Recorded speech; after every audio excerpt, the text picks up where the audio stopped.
चित्सभानायकम् वन्दे चिन्ताधिकफलप्रदम्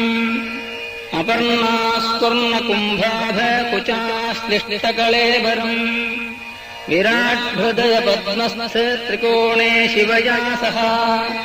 स यो मे कुरुते लास्यम् अष्टलक्ष्मीः प्रयच्छतु श्रुतिस्तम्भान्तरे चक्रयुगे गिरिजया सह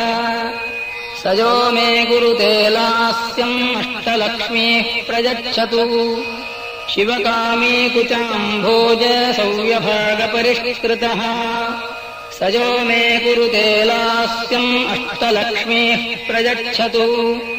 करस्थडमरुद्ध्वानपरिष्कृतरवागमः स यो मे कुरुते लास्यम् अष्टलक्ष्मीः प्रयच्छतु।